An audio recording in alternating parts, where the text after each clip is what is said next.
No. No. God, what does it mean?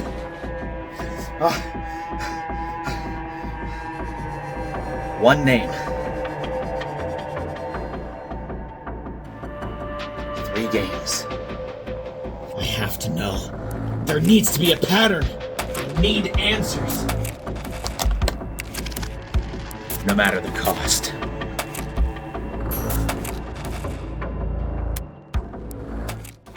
In the years from 2006 to 2008, there was a shift in the gaming atmosphere.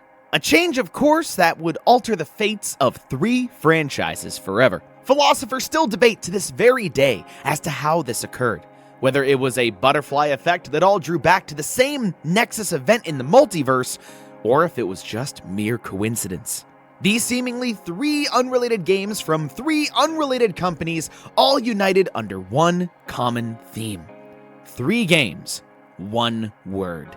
This word would alter the course of history and change the fates of these franchises forever. That word is Unleashed. The term in the English dictionary refers to releasing from a leash or a restraint, to free from limitations previously set, to express and to march forth uninhibited. Leading up to these faithful years, these 3 franchises were unfortunately marred by crunch, time constraints, and stifled imagination. Now, these 3 games aren't the only ones to have ever used that title. It is still used to this very day. But back in the day, it was an awfully strange coincidence that we had major entries in popular franchises that all used the exact same name around the same time. Who are these 3, you may ask? The dummy thick lizard guy, the silly furry man, and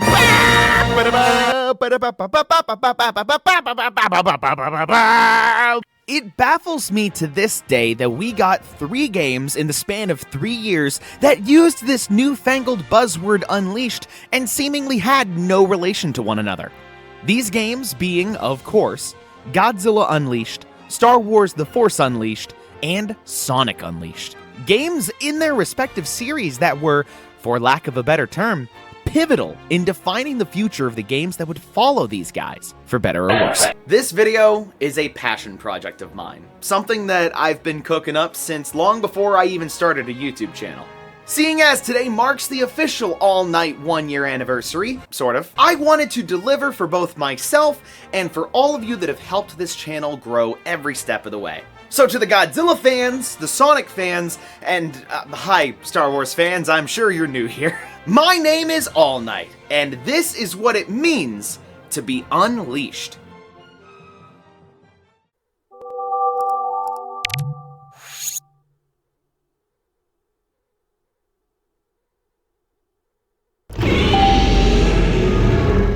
Like every great story, we have to start from the beginning. I'm going to be covering these games in chronological order in terms of release, starting with my baby boy, Godzilla. Not too long ago, I discussed Gigabash, which served as a love letter to, what else, the Pipeworks Godzilla trilogy. I would say my technical favorite of this bunch is actually Godzilla Save the Earth, but today we're diving in on the sequel, Godzilla Unleashed. Now, on paper, Godzilla Unleashed should be my favorite of the trilogy. It has the best roster, it has some of the coolest looking maps, and new fighting mechanics that are some of the best in the series. But what's holding it back, you may ask? Not so fast, Skippy. You see how long this video is? Trust me, we'll get there. Developed by Pipeworks Software and published by Atari, rest in peace, Godzilla Unleashed came stomping onto the world in November 2007.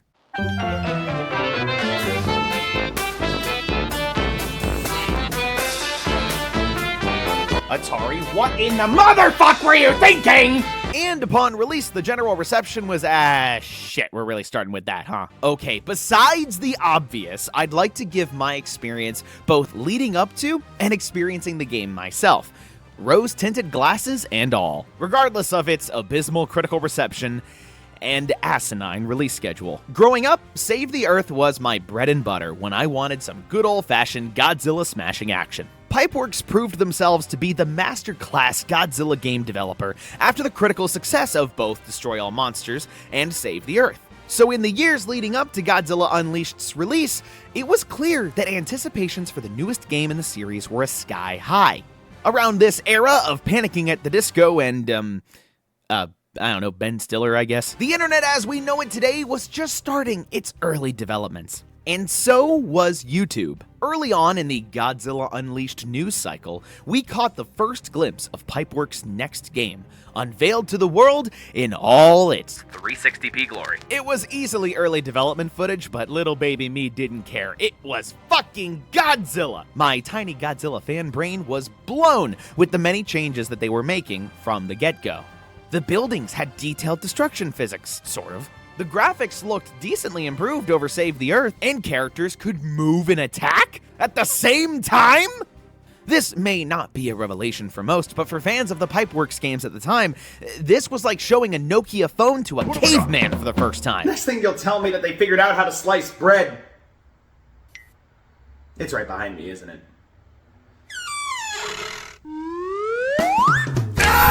Needless to say, I was hooked. I was in my seat, ready to see what the next generation of Godzilla fighting games would look like. Given that it had been 3 years without a new Godzilla game, it felt like Pipeworks was ready to ride the high right into the new generation. And then I saw what platform it was coming out on. Look, I get it. The Wii had its audience. There are dozens of amazing first-party Wii games. But if I wanted to wave my arms around like a possessed, wacky-waving, inflatable arm flailing tube man, I'd pick up my Oculus. I'm okay. It's okay. Sorry. My bias against the Wii to Wii U era of Nintendo is brutally apparent. Again, the quality games were out there, but there were far too many instances where the Wii shoehorned in motion controls to force-feed immersion to you, when in reality those motion controls were just placeholders for simple joystick commands at the end of the day. Don't know what I'm talking about? In the Godzilla Pipeworks games, they almost function like a three-dimensional Smash Brothers. Yes, I know, me talking about a kaiju fighting game, comparing it to Smash Bros, and water remains wet. What I mean is that there are two primary attack buttons. You've got a punch and a kick. Let's start with that to keep things simple. In Godzilla Pipeworks games, moving the directional stick and an attack button at the same time, a la Smash Bros, gives you a unique punch or kick based on the direction that you chose, and also based on where your character is oriented. Simple, but effective. This allowed the entire roster to have tons of moves by proxy. What Pipeworks did in developing this game for the Wii was that they replaced the joystick inputs with motion controls. Swinging the Wiimote up gets you the uppercuts, and swinging down gives you the overhead attacks, and so on. I understand the intent here, and the Wii was the trendy console with families at the time. So, marketing it to little youngins that could pretend to be little monsters in the living room, and Timmy, put down the damn coffee table! The intent of having you feel like a giant monster in fights unfortunately amounts to me fighting the outdated motion controls to try and get the right moves to register. Now look, I know we just got started and I'm sounding like a negative Nadine, but my opinion of Godzilla Unleashed extends far beyond these nitpicks. I would say my biggest gripe with the motion controls is the input for grabs, because holy nerd gigante, I can't get my damn arms around Varen! Get back here and scare me! At its core, Godzilla Unleashed was actually a vast improvement over Save the Earth.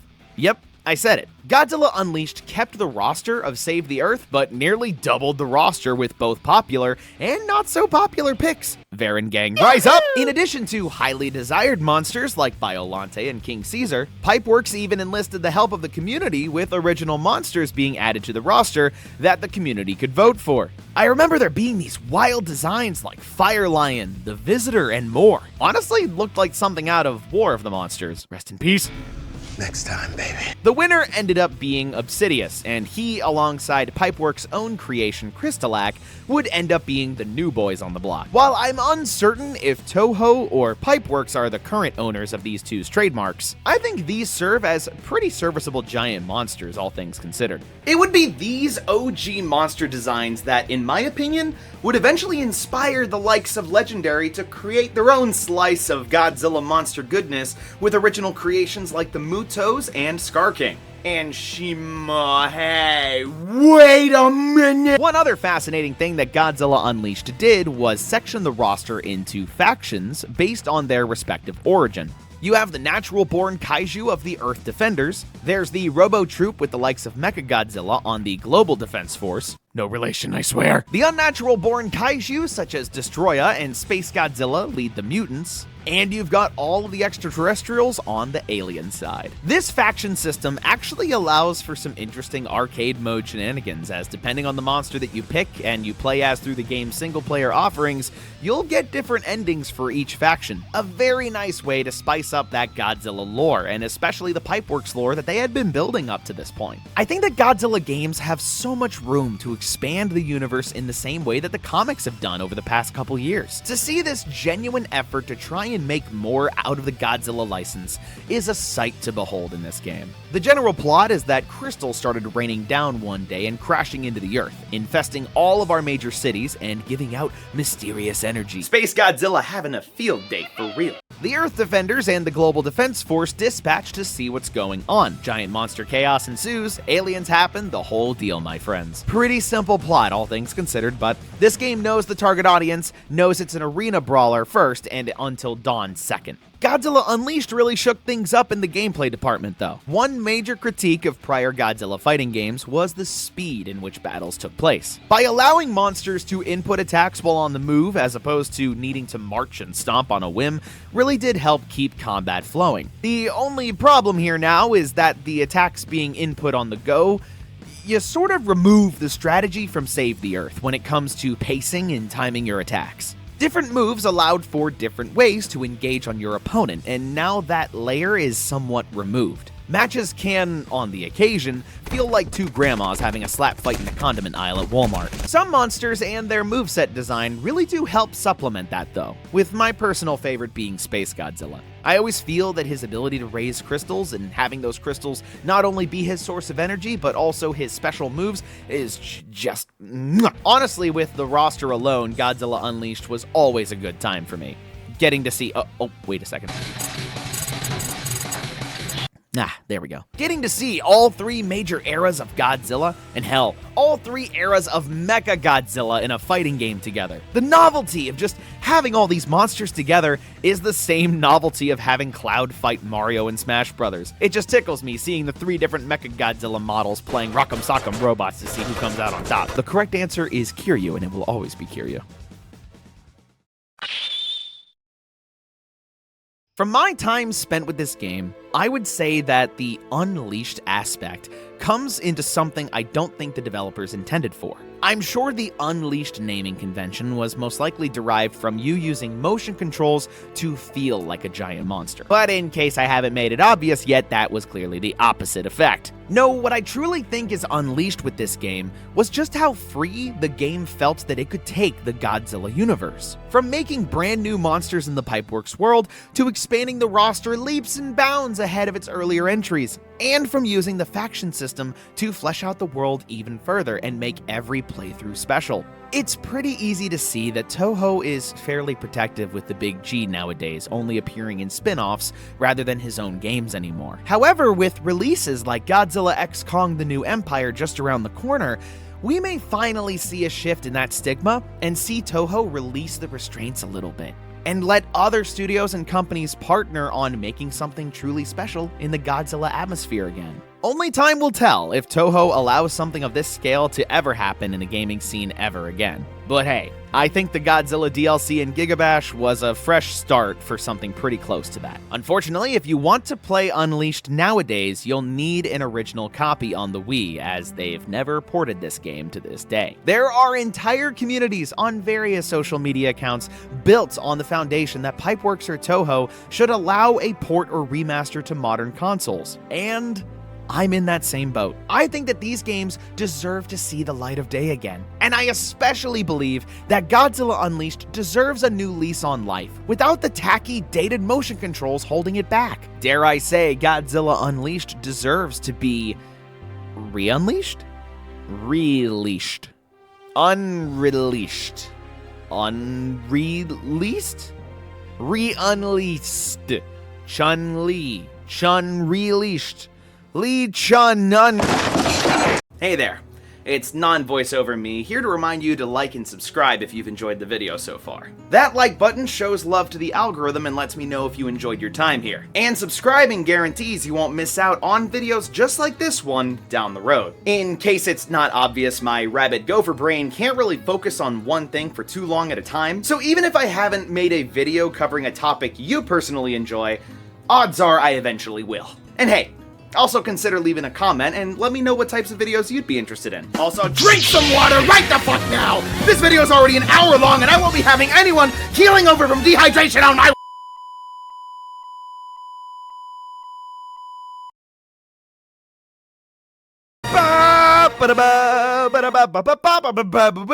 The mouse will never catch me. Your copyright ninjas don't stand a chance against me! Star Wars. Dank Ferrick, man. A franchise that has been with me since my wee youngin' days. I'm unfortunately old enough to remember VHS tapes, and back in my day, my dad had the OG trilogy in a VHS box set that I would rewatch weekend after weekend over the summer. And now a couple decades later, and the impact of the Star Wars franchise is no stranger to anyone. Nowadays, we're getting single-player Star Wars action games on the regular. At least we sort of were. But back in the late 2000s, the best stuff that we had to go off of was things like the Jedi Outcast games, Lego Star Wars, and maybe Battlefront if we wanted bona fide force-wielding action. Now, bear in mind that Star Wars at this time was still an independent project with Lucasfilms and their subsidiary LucasArts. This was long before Disney's involvement. LucasArts had been the major development studio for most Star Wars projects at that time, but everything would change when one man stepped on the scene. That man's name was Hayden Blackman. This man was the project lead on The Force Unleashed and quickly became the face of advertising the game and explaining not only the new plot that they wanted to tell, but also the bizarre and extremely experimental gameplay systems that they were employing to make this next Star Wars game something apart from its predecessors. This man sold me on the game long before it even came out, spouting all this insane rhetoric about the Havoc engine or DMM, how the environments would be realistically destructible, and stormtroopers would have these realistic ragdoll physics where they would try and grab onto something for dear life while being moved around with the Force. This game was gonna be different and special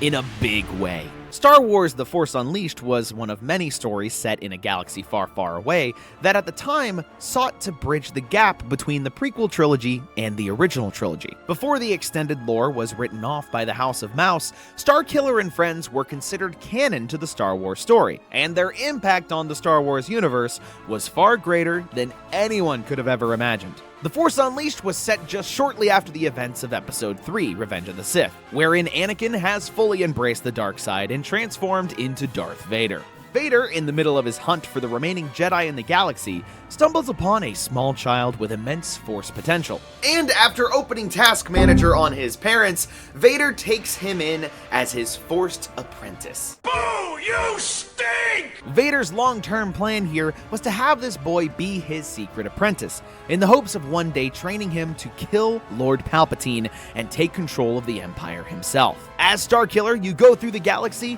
hunt and fight various Jedi in different levels, meet new friends and enemies along the way, all that fun Star Wars stuff. As the plot continues, Starkiller eventually comes to realize that the Empire might not have his best interests in mind and turns on them, and subsequently encounters key characters in the Star Wars story and unintentionally becomes the catalyst for starting the Rebel Alliance in the original trilogy. In the long term, it may not have been the worst idea to revise the Force Unleashed lore, as a lot of it can feel a bit inserty, I guess, to put a term to it. Like, having Starkiller quite literally be the reason for organizing the Rebel Alliance was interesting, to say the least. It's giving my original character can beat up your original character type of vibe to me, honestly. However, that's not what sets this game apart from all other Star Wars games. No, what makes this experience truly special is Starkiller, and how he uses the Force. It's the gameplay that's the real star of the show here. Real quick before diving into gameplay, I own the Ultimate Sith Edition on Steam. I recommend this is actually the version that you pick up, as this version includes a Jabba ton of alternate costumes. It's honestly kind of baffling to me that we have a Star Wars game out there where I can cosplay Anakin, Mace Windu, and Jango Fett all in the same game. But for the purposes of the footage that I have recorded for your viewing pleasure today, I was using the Imperial Commando skin because once you're in Delta Squad, you never leave Delta Squad. Long before every single damn action game needed a stamina bar, the cream of the crop was character action games like Bayonetta or Devil May Cry. And Star Wars finally had its first major jab at it with The Force Unleashed. In The Force Unleashed, you have three major forms of offensive capabilities: your lightsaber attacks, your Force Lightning, and Force Push. You can also grab enemies using the Force and torture them in various ways all across the galaxy. It's the way that the game takes these four major mechanics and allows you to mix and match them all together that really makes this a strong combat system for me. Your lightsaber combos can be infused with Force Lightning for added effects. Seriously, Palpatine, you're the Sith equivalent of a lightning rod, and you never thought to use this? Somehow Palpatine. While grabbing enemies, you have a ton of options, from executing them with a thrown lightsaber, to shocking them with Force Lightning and turning them into an electric bomb, to Old Faithful yeet! Honestly, when you become proficient with the combat in the game, and you level up all your Force abilities and become a maxed out Sith Lord, Starkiller seriously feels like the most powerful Force wielder in all of Star Wars lore. Eat ass, Darth Bane. The most iconic scene in the entire game, of course, being that sick moment when you tear down a Star Destroyer from lower atmosphere. Kinda stuff that even Darth Vader would be inspired by years later. Starkiller is designed to be the ultimate Force-wielding power fantasy, all wrapped inside of a delicious Sam Witwer casing. That analogy sounded 11 times better in my head. Sam has made it very clear and apparent in his days since The Force Unleashed that he is a massive Star Wars fan, and has contributed so much to the franchise since this game. But I'd be lying if I said that his most iconic and my personal favorite performance of his was easily Starkiller. I would honestly not be mad if Disney found some cockamamie way to shoehorn Galen Merrick into modern Star Wars lore somehow to just finally give Sam a proper live-action role in the greater universe. His dichotomy with Ahsoka being Anakin's apprentice and Starkiller being Darth Vader's apprentice has so much story opportunity on its own. But who knows? With the games now only being a part of extended canon, I think we can only hope that we even remotely see mention of Starkiller again someday. Beyond his place in the lore, Starkiller is amazingly fun to control, and the destructible environments and enemy AI really do help sell the power fantasy this game is trying to give you. Seeing environments shatter and bend to the sheer power of my Force abilities is that kind of real-time gameplay feedback that can sometimes be forgotten about in character action games. I would honestly say that the weakest parts of the game are just when they try and shoehorn in ye old QuickTime events when you're doing a cool finishing move on a boss or an enemy. I think QuickTime events have their place in games, but I just think that, like motion controls back in the day, their early implementation had a lot of room to improve. I think something like God of War or Bayonetta understands the impacts of QTEs far greater than The Force Unleashed in the long run. But hey, if we ever see a revisit to Starkiller's story, this could be something they could easily knock out of the park. That, and I do think that the Star Destroyer sequence, while amazing looking in the trailers, could have been handled so much better in the final product. In the game, it's just this odd, slow struggle to nudge the destroyer out of the air. I think this whole sequence could have just been a couple of QTE button sequences before we got the big ol' pre-rendered cutscene to just get on with it and let Starkiller be the badass that he is. But instead, I'm trudging the destroyer through lower atmosphere like I'm trying to hoist a push mower backwards up a hill just after it rained. Yes, that analogy was very specific. Why do you ask?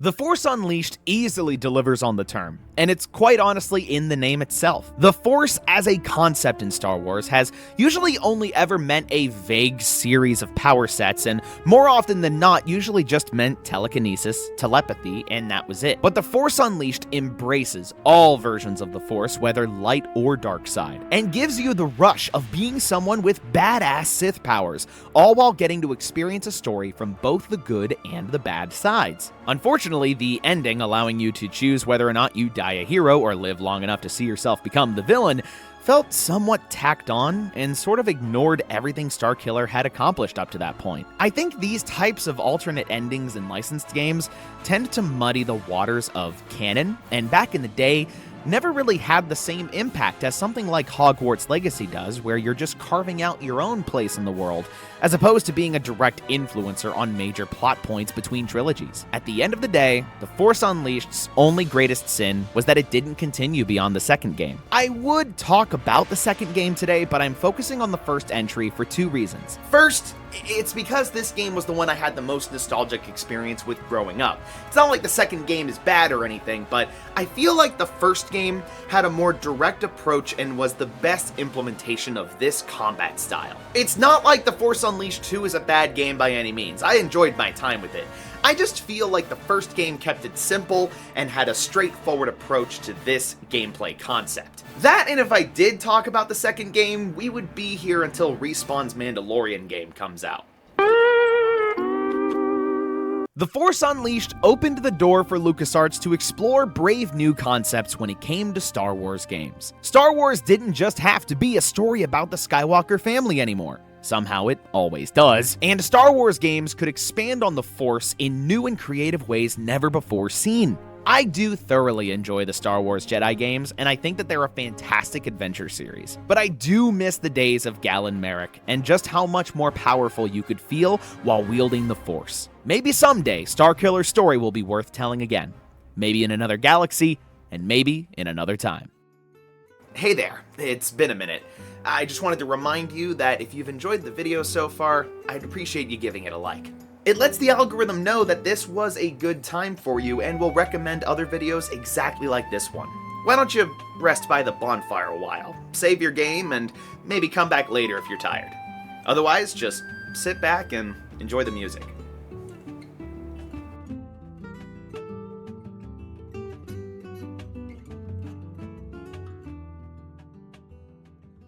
Much like the Baby Blue Boy Scout, this is the part where I get to cut loose and show you just how down bad I really am for mid.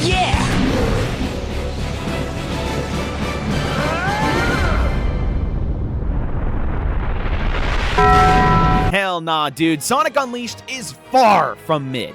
Let me set the scene for you so you can better understand where I'm coming from. Sonic was a massive part of my childhood, and the number one reason for my love of gaming. Sonic Adventure 2, to this day, holds the title of the first game that I ever actually beat and finished the story for. And ever since then, I've had my time and fun with nearly every entry in the main series to date. Almost every entry. Bear in mind that the last mainline entry in the Sonic series prior to Unleashed was 06. I think the impact this game had on Sonic, whether positive or negative, is still blatantly apparent even to outsiders just peering through the window of the Sonic fanbase still arguing about Sonic's quill length. So to say that the pressure was on for Sonic Unleashed to deliver is a galactic understatement. This wasn't gonna be another cross-generational disaster like 06 was. Sonic Team knew the hardware now, and they had to make the most of it as best they could. And make the most they did.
What is that melody? My God. As soon as I saw that first E3 trailer, I knew Sonic Team were cooking up something special.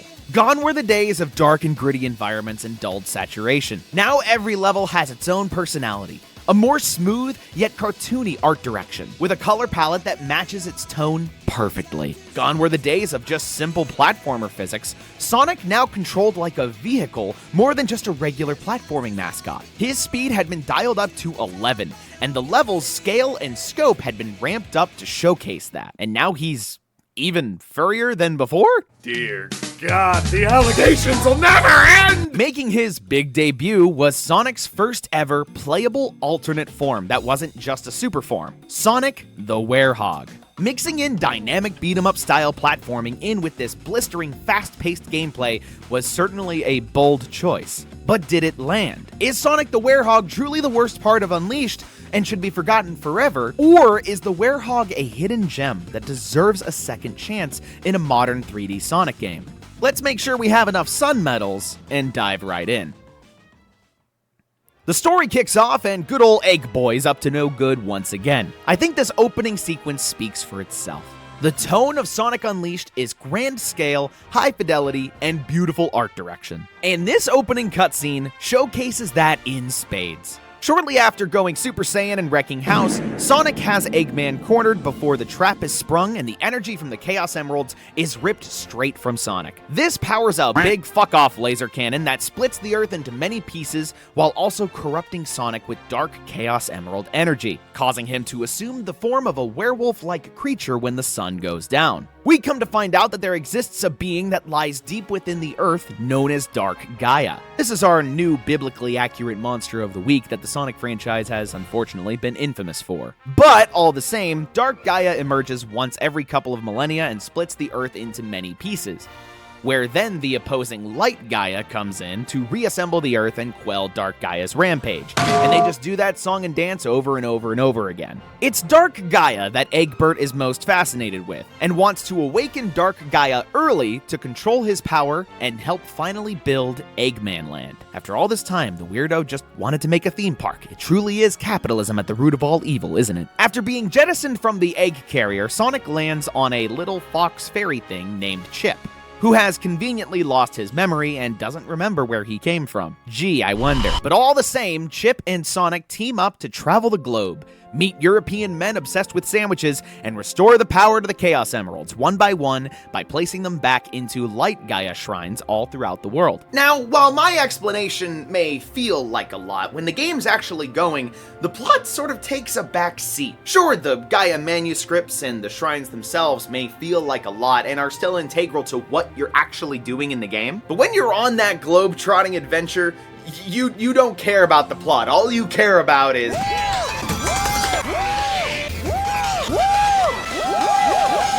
Alright, let's finally get into it. Sonic Unleashed breaks up into 3 major gameplay segments: Sonic's Day stages, the Werehog's Night stages, and exploring hub worlds a la Sonic Adventure 1. And nothing else. The hub worlds also break up into 2 major areas. You have your main area where you can talk to NPCs, get cutesy little side quests, which usually just amounts to talk to this person, find that person, etc. It's harmless by every stretch of the imagination. That, and the human designs in this game, actually fit the art style of the Sonic universe. I've never had a problem with humans being a thing in Sonic's world. What I did have contention with is when borderline Final Fantasy characters started being introduced here. I think there's a happy medium between Sonic 06's ultra realism and Sonic Unleashed's Pixar aesthetic, but needless to say, the more cartoony designs are far more appealing to the eyes. The second type of hub area is the Sun and Moon zones, which function as these little play areas where either Sonic or his Werehog form can explore, find puzzles and secrets,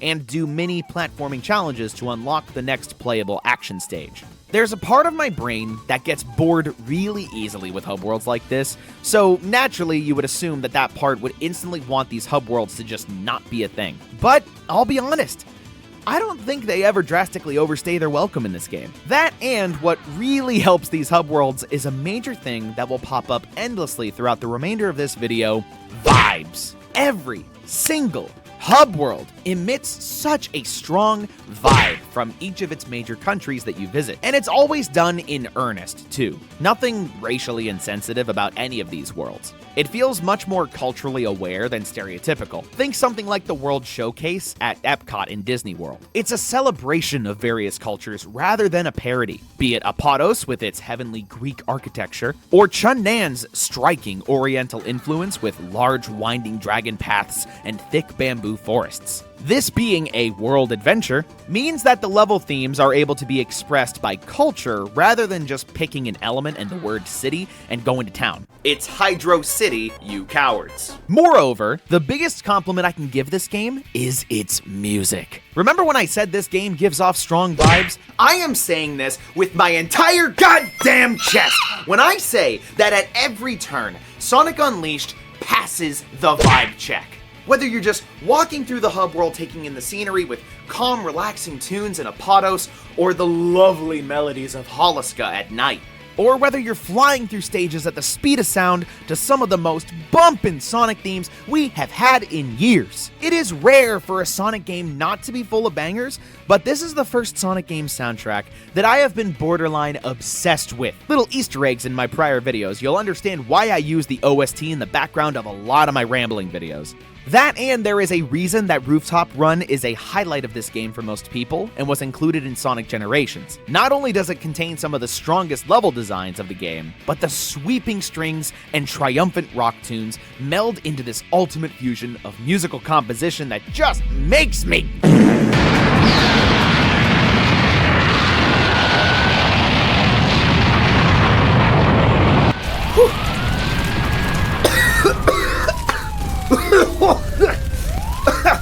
Sorry, been holding that one in for years. The music is without a doubt some of the best we have ever seen in Sonic games to date. Even Sonic Frontier's Titan themes can't compare to the vibes. We still love you, Kellen Quinn. Mwah. Now enough beating around the bush.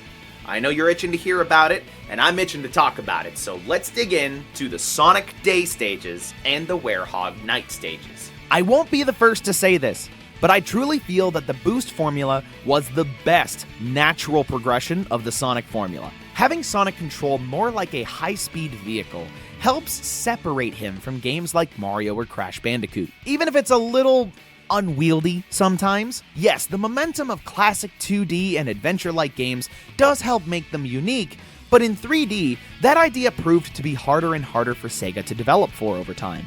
Whether it was a loss of direction or loss of interest with the formula, the boost concept was born as a direct follow-up from the Sonic Rush games that had already perfected these ideas around the same time. So to have a 3D Sonic Rush-styled game was far and above the most bold and best potential choice Sonic Team could have made. That and it allows indie devs to explore the original Sonic Adventure concepts more freely without having to be forcibly compared as Sonic clones. Oh, right.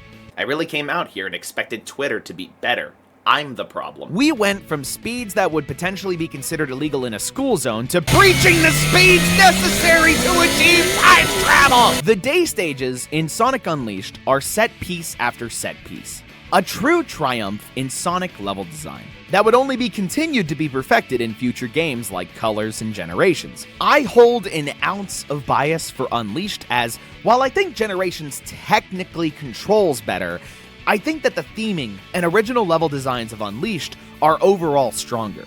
There's a reason why there's an entire mod dedicated to restoring these levels into Generations after all. And now, the elephant in the room. I can't ignore it any longer. The other half of Sonic Unleashed, the Werehog. I like it. In fact, I like it a lot. Yes, the easy way to make fun of this game back in the day was to say that Sonic Team couldn't help themselves to try and shoehorn in some fancy gimmick or alternate character to slow down the pace of the game.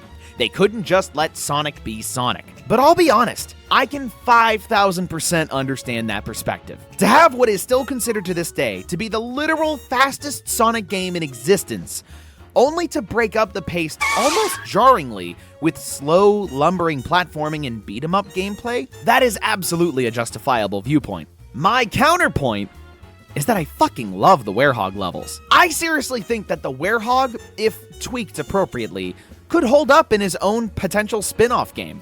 And yes, I know that the Werehog form is technically directly tied to Dark Gaia, so I don't think we'll be seeing the Werehog again anytime soon. But it's clear that the action beat-em-up of the Werehog had influence on Sonic's gameplay even to this day. Just look at Sonic Frontiers pulling in the more fleshed-out Sonic combat system. Back to diving in on the Werehog himself, Sonic's new form comes with more than just big meaty claws to whap people with. His arms can also stretch to hit enemies from afar and grab ledges and swing from poles. This is an interesting decision. Some folks had said that this was a callback to Rystar at the time, and while I can see the influence, I'm still confused as to how this was pulled into Sonic, and especially a werewolf form for Sonic for that matter. At the end of the day, I ain't complaining, because the Werehog is fun as hell, and I think the stretchy arms are absolutely a charming power set for this new form to have that separates him from just being a big beastie fur baby. Marvel could never. Also, I just love the big guy. He's so floofy looking, and I tend to like Sonic character designs that don't have rigatoni arms and have different proportions. Think Vector, Gamma, Big, maybe even Bark the polar bear. Maybe I am the problem. I only have two major gripes with the Werehog levels, even this many years later. The first being the, well,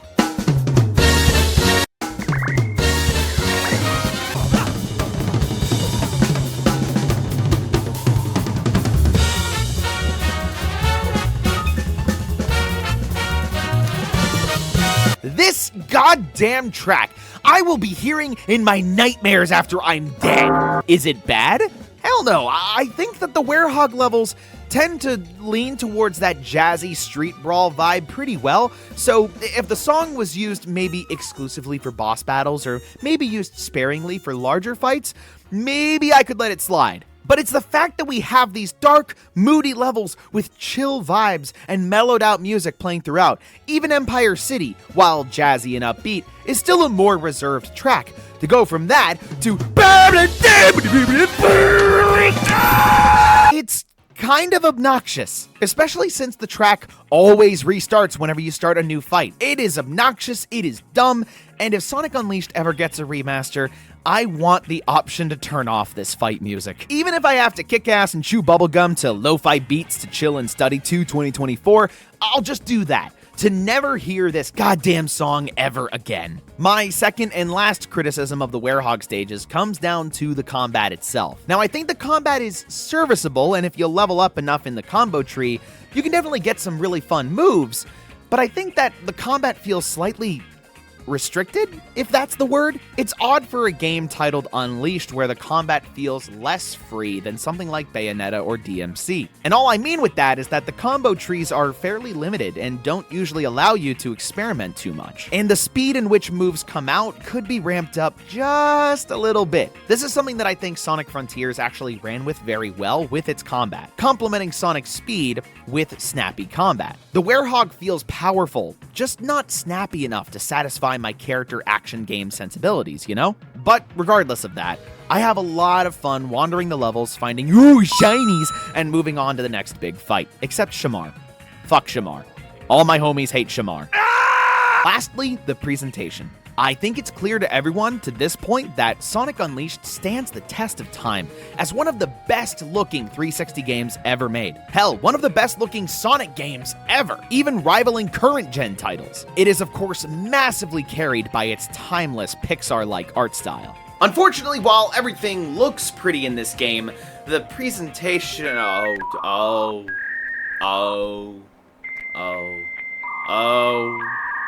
Oh no. I may not have access to fancy frame rate or performance software that could tell me just how frequently this game drops in performance, but all you need is the eyeballs that came with your birth certificate to blatantly see that this game really struggles to hit 60 FPS. Hell, it's on the struggle bus to 30 FPS half the time. There is a performance boost option for the Xbox Series X version of the game, which looks fantastic and helps you see that this game can hit 60 FPS much more consistently on powerful hardware, but I'm not about to invest in a fridge for one game so that I can play Empire City without wanting to backwards long jump off of a bridge. All this to say that Sonic Unleashed could really use some TLC in the form of a remaster or remake. or even just a port to PC could help drive the performance better than the 360 ever could. I'm just playing on the Xbox One, but this unfortunately does not come with that same performance-enhancing boost option available on current-gen hardware. It's a shame we needed 2 console generations just to see what this game could look like in its prime. Sonic Unleashed feels like a brand new installment in the Sonic Adventure series, or at least what Sonic Adventure was like coming off of the classic games. To those poor souls that like the title of Sonic World Adventure and intentionally think this is your Sonic Adventure 3, boy, do I have news for you. But no, what I mean to say is that Sonic Unleashed, for all its flaws, is an achievement in reinventing the wheel that actually landed in a way that influenced everything that came out of the Sonic franchise ever since. Which is why it's utterly baffling to me that Sega and Sonic Team almost seem afraid of this game. Is it because of the old voice cast? Is it because it came out on 360? Is there anything weird with copyright, like for Bowling for Soup doing the main theme? Sonic Unleashed is the one Sonic game above all others that, in my opinion, deserves a revisit. The charm, the vibes, the story, the art style, the gameplay, the werehog, the adventure vibes without being an official Sonic Adventure title.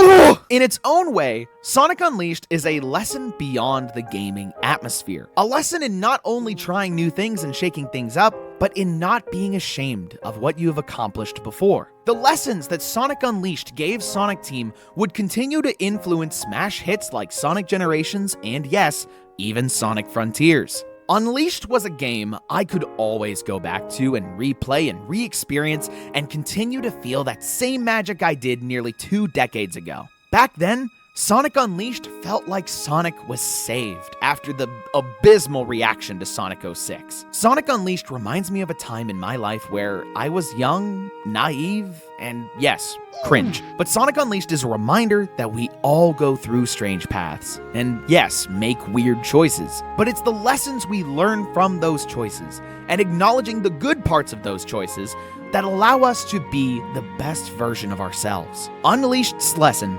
is not just that you should not be afraid of change, but also not be afraid of your past. Don't be afraid of the things that you've done. Be proud of who you were. Be proud of the good times, and be proud of every moment with every person you met along the way that made those times special. This game sits in a very special place in my heart to this very day. And whether Sonic Team ever acknowledges it again with a PC port or a remaster, I'll be right here, hanging on to my original 360 copy and enjoying every moment from start to finish all over again, bumps and all, while also appreciating the amazing new things this game gave me ever since it came out.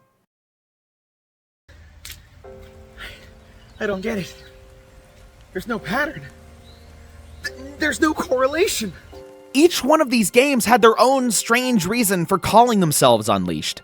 Godzilla expanded the lore of his universe and made the roster humongous. Star Wars introduced new characters into the canon and bended the rules of what you could do with the Force and what being a Force wielder truly meant if you turned it up to 11. And Sonic Unleashed accelerated Sonic's speed to unprecedented levels, changed how Sonic games would be approached to this very day, where Sonic would be more focused on speed than platforming. I still don't get it. There's no correlation between those three. Godzilla, Sonic, Star Wars, what the hell do these three have in common? Is it the fan art? It's the fan art, isn't it? I spent all this time searching for an answer, and all I have is hours of pointless research and nothing to show for it. I spent all this time talking, but I never really said anything.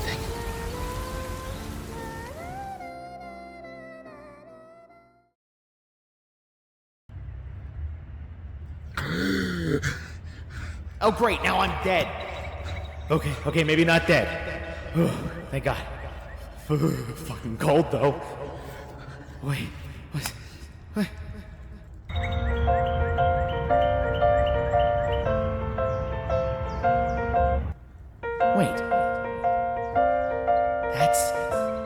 That's it. Freedom. That's what it means. Even if it was just pure coincidence that 3 unrelated franchises collided over the course of a couple of years, there's more meaning to it than that. Sure, it could have been just a cool buzzword in the late 2000s that they all just so happened to run with, but in the years that followed these games, their respective franchises would continue to expand on the groundwork laid down by these titles. This newfound freedom and excitement in trying something experimental would influence everything that came after them.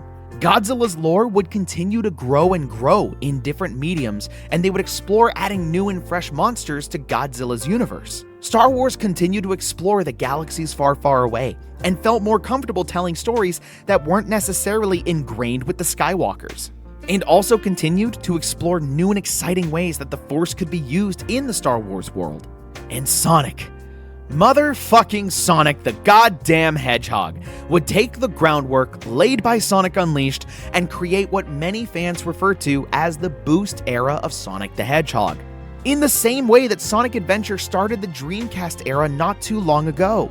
But more directly, Sonic Unleashed forged a new path for Sonic Team to continue to try new ways of approaching Sonic's identity in the platforming space, something that would continue to influence games like Sonic Frontiers and the new era of Sonic games we now find ourselves in.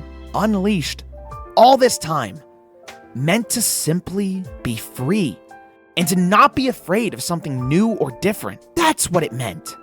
All these years later, and these 3 games still hold a special place in my heart. For not only being, honestly, just good games objectively, but for also being the games that cemented my love and appreciation for what these franchises strive for. The massive monster-stomping action of the Godzilla franchise, to the strange new worlds and galaxy-spanning stories of Star Wars, all the way to the fast and kinetic fun of a good old-fashioned Sonic game. These games are responsible for breathing new life into these series and are responsible for so many good memories that would follow them. Unleashed, at the end of the day, means to not be afraid, to be free, and to keep going without restraints, no matter what. I will always look back at these games with rose-tinted glasses, even with their flaws, but they will always mean something special to me. And the meaning of that one simple word, unleashed, is gonna stay with me forever. That's why I made this video. That's why I wanted to talk about these games. These games mean so much to me, and I wanted to share that same meaning and passion with all of you. So, thank you for sticking around for as long as you did. I know this one was a doozy. Trust me, the next one's not gonna be nearly as long, but thank you for sticking around for as long as you have. My name is AllKnight, and do not forget to stay loved, keep loving, and have a wonderful night.